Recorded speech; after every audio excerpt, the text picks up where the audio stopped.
कांग्रेस के अध्यक्ष पद का चुनाव होने वाला है, लेकिन क्या आपको पता है कि देश की सबसे पुरानी पार्टी में अध्यक्ष पद का चुनाव कैसे होता है? ये पूरी प्रोसेस समझने के लिए मैंने कई कांग्रेस नेताओं को कॉल किया, समझने की कोशिश की और उस वक्त मुझे हैरानी भी हुई जब कई कांग्रेस के नेता इसे बताने में नाकाम रहे, यानी उन्हें भी नहीं पता था कि उनके अध्यक्ष का चुनाव कैसे होता है। खैर, कई वरिष्ठ नेताओं से बात करने के बाद मेरी समझ दुरुस्त हुई है और अब मैं इस वीडियो में आपको एकदम मक्खन की तरह पूरा प्रोसेस समझाऊंगा, जिससे आपकी राजनीतिक समझ बेहतर होगी।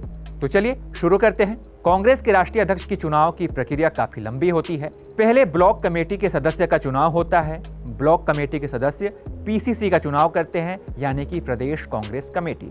इसके बाद 8 पीसीसी सदस्य मिलकर अपने बीच से एक एआईसीसी सदस्य का चुनाव करते हैं, यानी कि ऑल इंडिया कांग्रेस कमेटी। और ऑल इंडिया कांग्रेस कमेटी और अध्यक्ष मिलकर सीडब्ल्यूसी का चुनाव करते हैं, जिसे हम कांग्रेस वर्किंग कमेटी कहते हैं। और यही कमेटी एक केंद्रीय चुनाव अथॉरिटी का गठन करती है, जो चुनाव कराती है। अभी वर्तमान में इस कमेटी के अध्यक्ष मधुसूदन मिस्त्री हैं, यानी मिस्त्री साहब कांग्रेस अध्यक्ष का चुनाव कराएंगे। इनके ऊपर पार्टी को दुरुस्त करने की जिम्मेदारी है अध्यक्ष चुनकर। इसके लिए हर राज्य में एक प्रदेश रिटर्निंग ऑफिसर और 1 से 2 असिस्टेंट रिटर्निंग ऑफिसर की नियुक्ति की जाती है।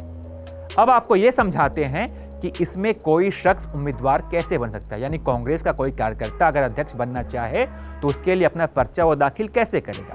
चलिए यह भी समझते हैं। इसकी भी एक शर्त होती है, नामांकन करने वाले को 10 पीसीसी सदस्यों का समर्थन आवश्यक है, यानी प्रदेश कांग्रेस कमेटी के 10 सदस्य आपको सपोर्ट करेंगे तभी आप नामांकन भर पाएंगे। इसके बाद स्क्रूटनी होती है और अगर सब कुछ ठीक रहा तो उम्मीदवारी पक्की हो जाएगी। और अगर 1 से ज्यादा उम्मीदवार हुए तो फिर वोटिंग कराई जाती है।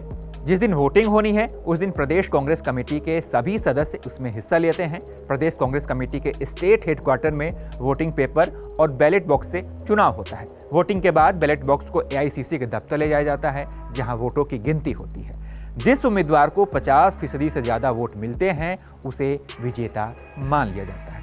तो देखना ये होगा कि इस बार का विजेता कौन होगा। क्या अशोक गहलोत निर्विरोध चुनाव जीतेंगे या अशोक गहलोत के खिलाफ कोई चुनाव में खड़ा होता है, कोई पर्चा भरता है। तो फिर वोटिंग होगी और वोटिंग के बाद जब रिजल्ट आएगा तो ये देखना होगा कि कांग्रेस का नया अध्यक्ष कौन बनता है। तो उम्मीद है कि आप इस पूरी प्रोसेस को समझ गए होंगे। इस वीडियो में इतना ही। बाकी तमाम अपडेट्स के लिए आप देखते रहिए एबीपी लाइव।